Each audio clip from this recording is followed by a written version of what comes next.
This is section 8.2. We're going to use properties of parallelograms.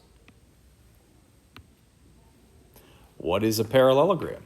Well, a parallelogram is a quadrilateral with both pairs of opposite sides parallel. So the term parallelogram, PQRS, can be written this way.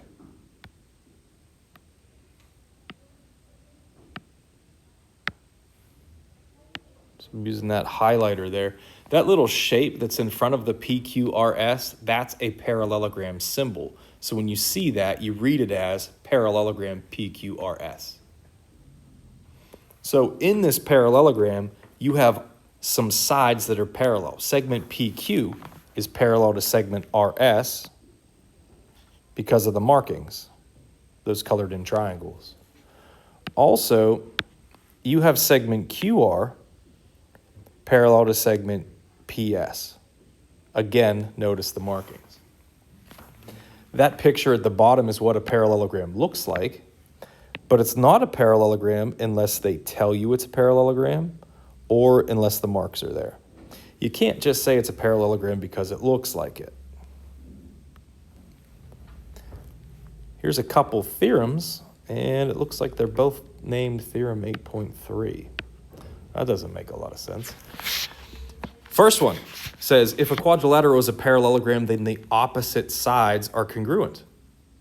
If quadrilateral PQRS is a parallelogram, then segment PQ is congruent to segment RS, and segment QR is congruent to segment PS. That means your opposite sides are the same length. So if you know the bottom, you know the top.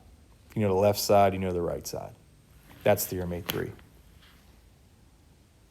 Okay, now I'm assuming this next guy is Theorem 8.4.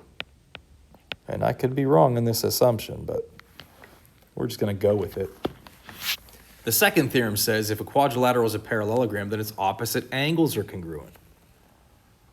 Okay, so if that quadrilateral is a parallelogram, angle P and angle R are the same. So if I'm just making up numbers here, let's say angle P is 80, angle R is going to be 80. Angle Q is going to be congruent to angle S, but they're not going to be 80. Remember, if this is a parallelogram, this top and this bottom are parallel, meaning that your consecutive interior angles are supplementary.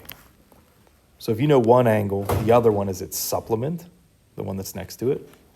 So if angle Q is 100, angle S is 100. Okay, so we're going to use our definition, opposite sides parallel. We're going to use our theorems, opposite sides congruent. We're going to call that Theorem 8.3. And opposite angles congruent. We're going to call that Theorem 8.4. Okay, we're going to prove that if a quadrilateral is a parallelogram, that its opposite sides are congruent. That's Theorem 8.3. Okay, now notice how there's no given, and it's not telling you what you have to prove. I told you this day would come. That's a conditional statement. Your hypothesis is what's given. So your given it is that's a parallelogram.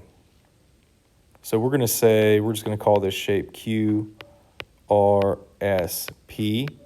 and we're going to say it is a parallelogram. I'm going to put that little symbol there. We know that because it's given. That's what the blue letters, the blue words tell you. What do you have to prove? You have to prove the red. Okay, so we're proving this theorem. What can we use to prove it? Well, you could use the definition. So if you have a parallelogram, here's what we know by definition. Segment QR is parallel to segment PS. Now, this is a parallel statement, so I don't need to worry about lining up the corresponding parts. Likewise, segment QP, that's going to be parallel to segment RS. That's my definition of a parallelogram.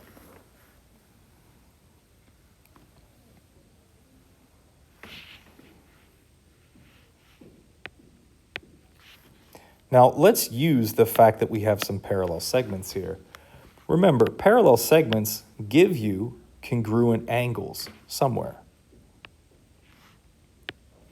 Those are alternate interior angles. They have to be the same because those sides that make them are parallel. Okay, so I'm going to take a second, just focus on those angles. I'm going to name them using 3 letters. Angle RQS is what I'll name that top angle. And I'm going to say it's congruent to the angle on the bottom. Now, order does matter here because it's a congruent statement. That's going to be congruent to angle PSQ.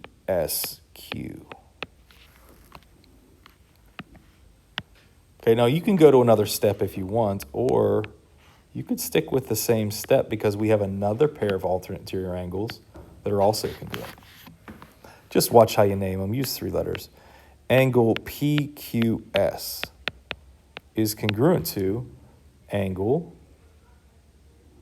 RSQ. That's your alternate interior angle theorem.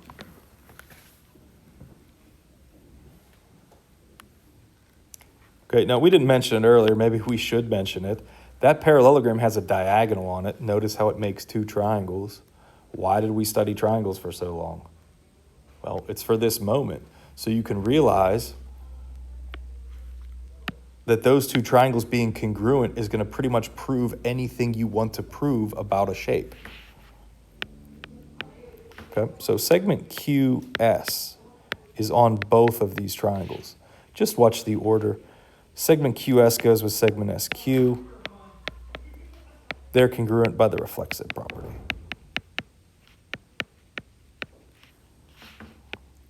Okay, so if we're going to point out something about the triangles, triangle, I'll call it PQS, is going to be congruent to the top triangle. Just watch the order. I'll call it RSQ. And they're congruent by angle side angle.